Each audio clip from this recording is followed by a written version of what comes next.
May pipitasin tayo mga katribya na isang puno kung saan marami po siyang bunga. Alamin po natin kung makakailang kilo yung lahat po ng mga makukuha nating mapipitas. Ito po yung isang puno na ito. Puno na kung saan mga katribya ay marami pong bunga. Yan po yung ating pipitasan. Alaman po natin kung ilan po yung ating pipitas dito sa puno na ito.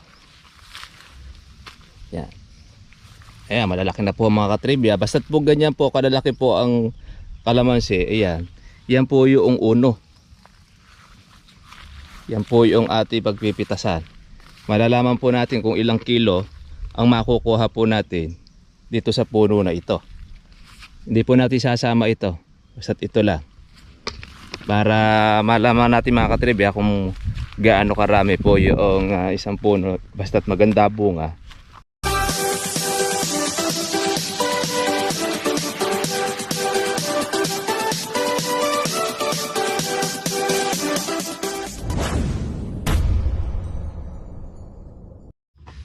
Mabiyayang araw sa inyo mga katribya. Gagawa po tayo mga katribya po ng ating ayuda na bigyan na kung saan ang ating kalamansi. Pipitas tayo mga katribya po ng ating 3 bag.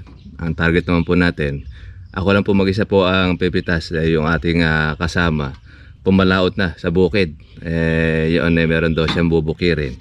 Kaya kumbaga sumideline lang muna. Ngayon po mga katribya, pitas po natin ngayon ay 3. Siyempre the same pa rin po yung ating presyo.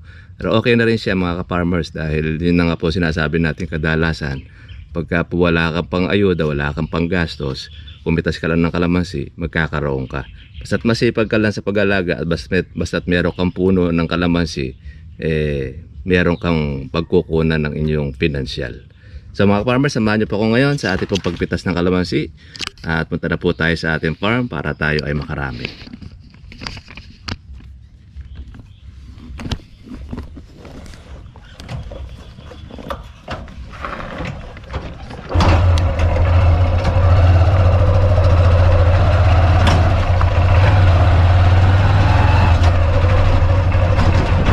Pwede na po mga katribya tayo pumitas. Hindi naman po siya umulan.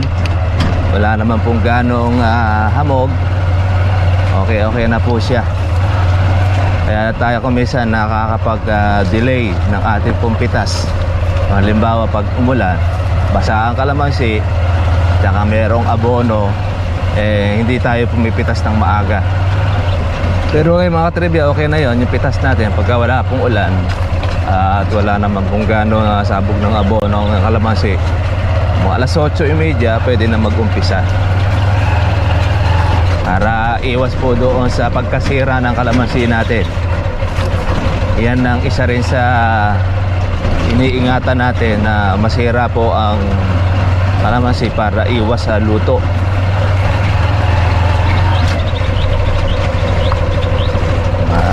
Maganda-ganda na itong ating daan. Kaya lang merong bang mga daan na kung saan mga katribya ay madamo pa. Hindi pa na-spray ng pamatay damo o herbicide.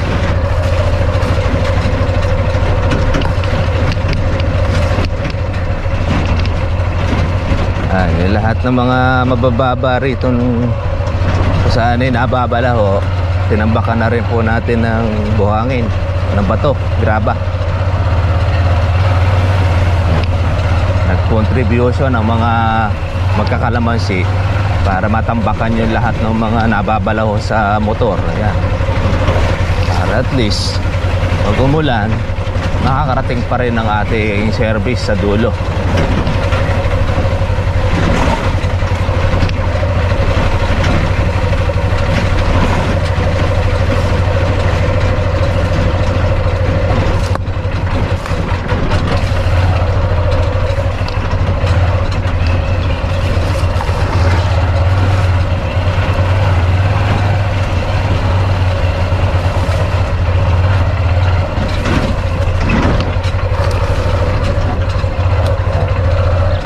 Tayo sa ating batang kalamansi.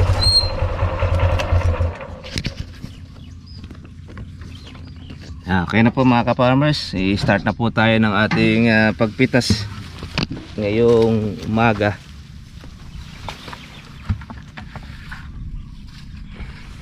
Tutuloy lang po natin. Kasi ito malalaki na po ang bunga ng kalamansi natin. Jackpot na rin po tayo. Dahil yung presyo nito doble na. Kasi dumoble po yung laki. Ayan o. Kung talagang pitasin na talaga. Iba po talaga ang bunga pagka po bata ang kalamansi o. Malalaki po siya. Po tayo mga farmers, pinakikita po natin sa inyo po yung ating pag-aalaga ng kalamansi. At pati na rin po yung ating pagpitas para at least itong ating vlog, ang ating kalamansi trivia, kompleto. Kumbaga, kayo na po mismo ang mimili ng ating video kung saan yung makakatulong po sa inyo.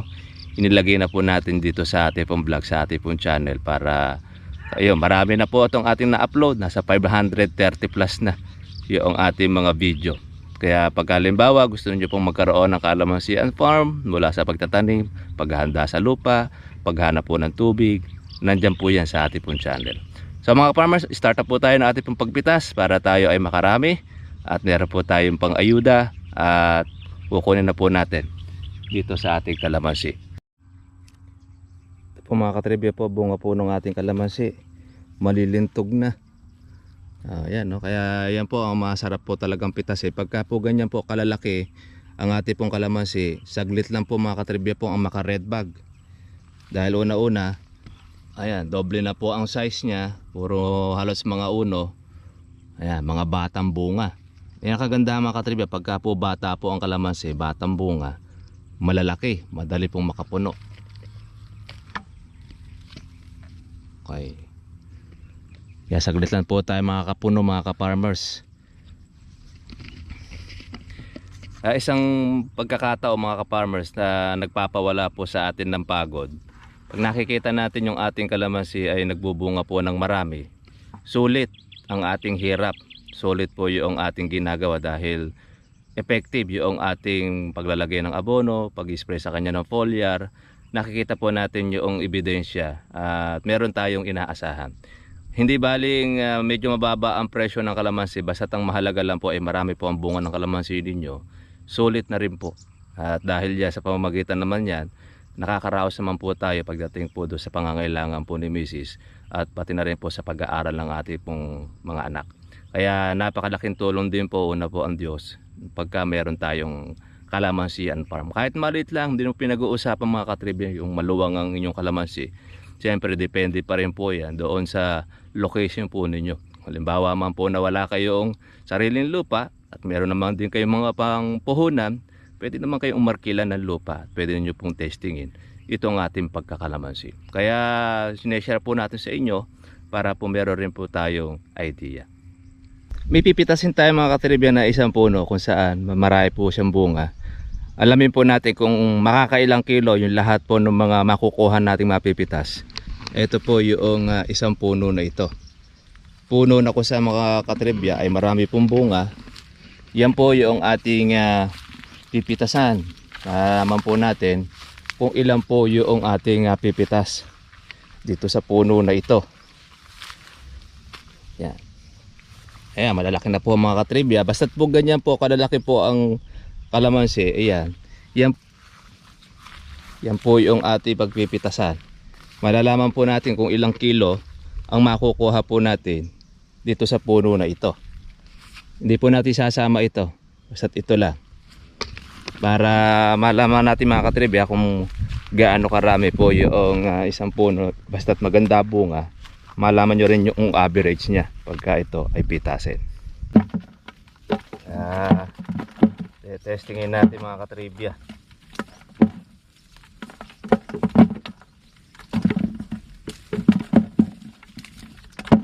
Ito, tinama po ito ng punggos.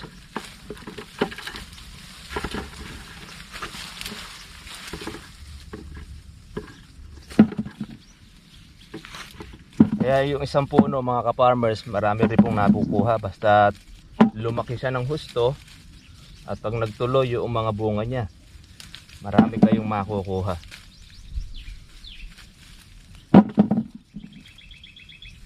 Malalaman natin kung ilan ng kilo nito ng puno.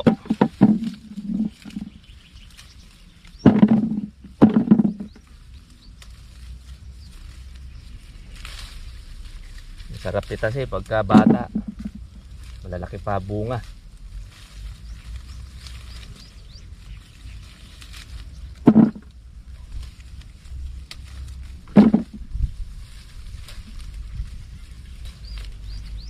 Ay, mainit ang panahon ngayon, may bagyo kasi. Ganyan, pagka magkakaroon ng bagyo, may init. Sunod, malamig naman. Sasabi sa atin bakit daw mabilis tayong mamitas. Siyempre mga katribya, sa tagal na rin po natin nagkakalamansi, lahat naman po yan pinag-aaralan. Bibilis din kayo mga katribya pumitas. Maginhawang pitasin basta't po kamay lang, babaliin lang ang pinakatampok. Marami tayo makukuha. Compare po natin doon sa gunting. Naku po, delikado pa ang kamay po natin to ng daliri. Dati noon, gunting yung ating ginagamit. Kaya lang, nung makita namin na mas okay pala yung direkta na sa ating kamay, mas mabilis, mas malinis, ayun na po ang ating pinagpraktisan. Sa umpisa medyo mahirap, pero habang tumatagal na tumatagal, kasi nai-ensayo, nakakapitas na tayo ng marami. Ako, meron pang mas magbibilis po sa ating mamitas. Pag maganda bunga, nakakakuha siya ng 8 bag sa isang araw. Basta puro uno ang kalamansi at maraming bunga, nakukuha niya yon.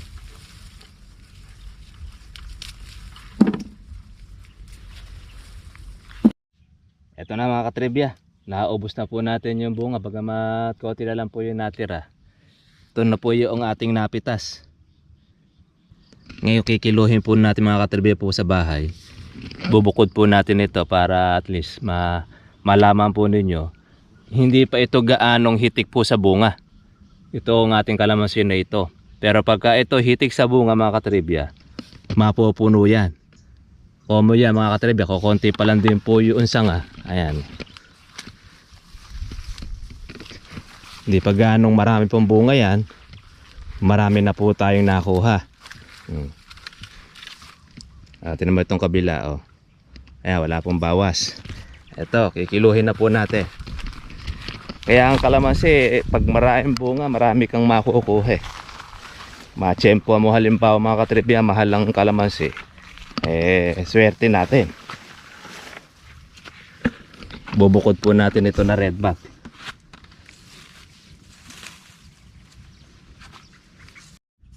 Yan, ito po yung ating sariling pitas. Ito yung red bag nya.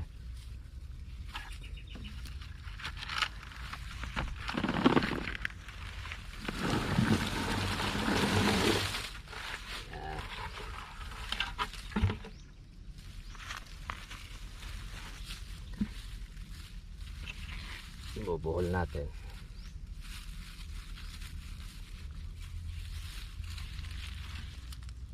Mga nasa 7 o 8. Ayan, mga farmers, ikiluhin na po natin itong pitas natin. O 8 kilo.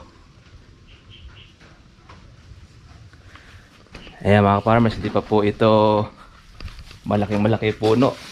Pag malaki po yung puno nito mga farmers, ay kikilo pa yan ng mga higit 15 kilo. Pagka lumabong lalo, kumukuha ng 1 bag. Hindi pa masyadong ganong kalalaki lahat. Yung pitas ng kabila.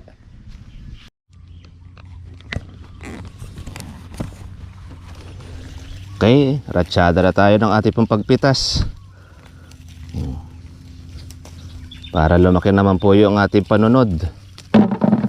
Mamunga ng panibagong bunga, panibagong batch Kaya ang ating kalamansi mga katribya, sunod-sunod ang batch niya. Napitas, papalitan uli siya ng bulaklak. Basta tuloy lang ang inyong alaga. Ay, sikreto mga katribya sa ating pong kalamansi, so, at masipag ka lang mag-alaga at binibigay lang po natin yung para sa kanya. Hindi ka naman titipir sa pamumunga niyan. Maliban na lamang pagka ang kalamansi ninyo ay seedling. Ay nako, 8 years yun bago magbigay ng bunga. Ganyan ang kalamansi pagka seedling. Pero pagka grafted naman, mabilis lang po ang pagmumunga niyan. Kaya nga pagka tinanim mo siya mga katribya, may bunga na. Iba may bulaklak. Iniiwan po natin po yung maliliit. Yan. Ito mga katribya, mga pagmumulan po yan noong pagkasira. Kaya kumaysan, sa pagpitas natin, hindi po naiiwasan. Meron tayong nasasamang ganyan. Kaya hindi na po natin isinasama. Dahil pagka yun ay lumuha, mga ka-farmers, ay pagmumulan pa ng pagkasira ng makakatabi niya.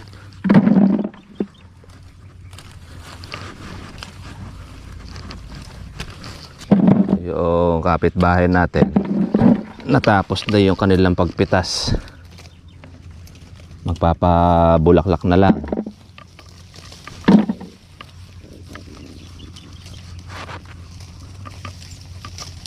Tayo po kinukuha lang po muna natin po yung mga ubran at mga malalaki. Hindi naman po natin sinasagad po yung pitas para maganda yung bunga. Yan naman ang kainaman sa ating kalamansi. Pwede nating i-delay. Hindi kagaya sa sitaw, di pwede. Tsaka sa okra. Pag i-delay mo yung sa sitaw tsaka sa okra, gugulang na. Lalo na sa mais. Mayroon talagang time na talagang pitasan talaga yon. Pagka bata ang kalamansi masarap pitasin.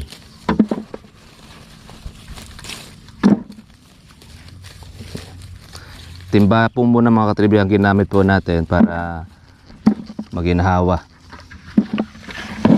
Pero po pwede rin naman po yung kandongga natin ginagamit. Pero mas okay na rin ito timba.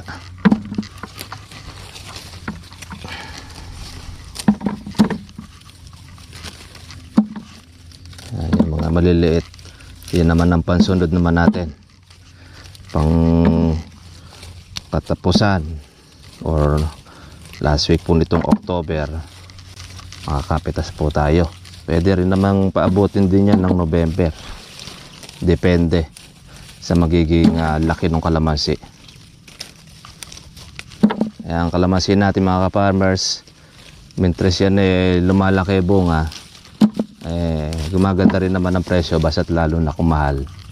Pero pagka halimbawa naman mura kalamansi, malakit maliit minsan, nagiging ganun din ang presyo.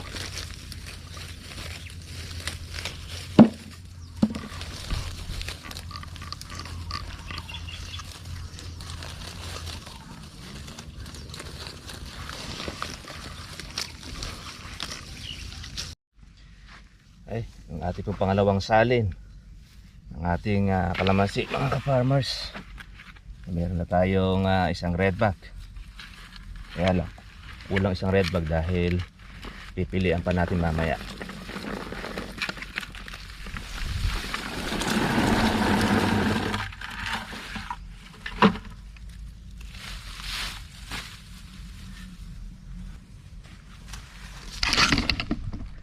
Okay, kunin lang natin itong ating tubig at mainit po kasi ang panahon.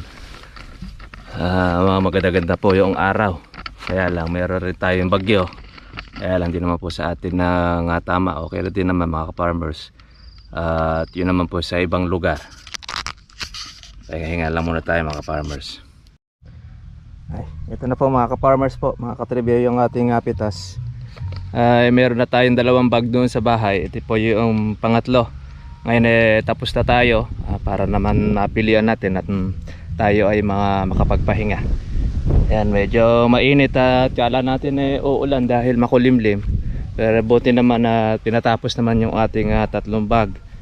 Kaya halos na 90 kilos ang napitas po natin ngayong araw na ito. At sulit mga ka-farmers.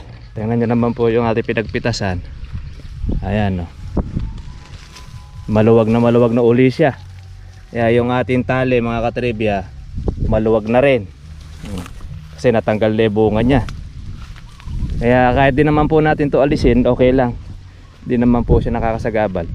Para kung sakali mamunga uli siya mga katribya, di na tayo uli makapagtatali. Maliban na lamang pagka ito ay magato. Pero pagka buo, mananatili pa rin po yung ating tali sa ating kalamansi.